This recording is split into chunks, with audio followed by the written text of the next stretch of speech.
Indigenous rights in Canada have come a long way since the country's inception over 150 years ago. From the first European settlers to the current day, Indigenous rights have been a major concern for the Canadian government and citizens alike. From the creation of residential schools to the current day of reconciliation efforts, Canada has made strides in recognizing and respecting the rights of Indigenous peoples. Prior to the creation of residential schools in the late 1800s, Indigenous communities were largely self-governing.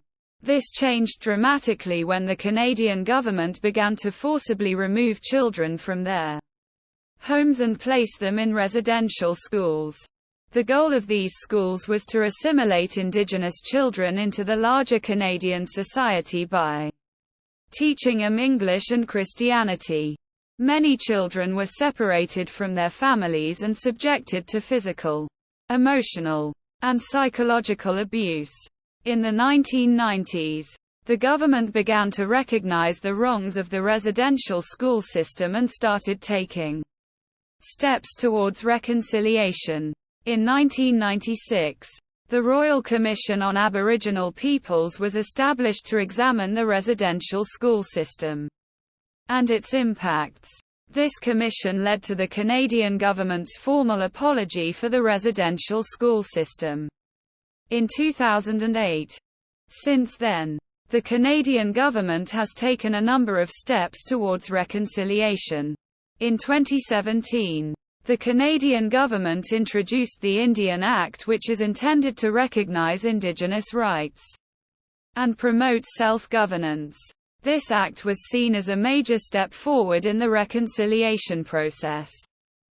The Canadian government has also implemented the Truth and Reconciliation Commission, which was established to investigate the legacy of residential schools and their effects on Indigenous communities. This commission has documented the stories of survivors and their families and has worked to create a better understanding of the history of residential schools. The government has also implemented a number of policies to address the issues of Indigenous rights. These include initiatives such as the Indigenous Languages Act and the Recognition of Indigenous Rights Framework. These initiatives aim to protect Indigenous languages and cultures, and create a more equitable and respectful relationship between Indigenous peoples and the Canadian government. While much progress has been made in the area of Indigenous rights in Canada, there is still much work to be done to ensure that Indigenous peoples are given the respect and recognition they deserve. Indigenous rights are human rights, and the Canadian government must continue to work towards reconciliation between Indigenous peoples and the Canadian population.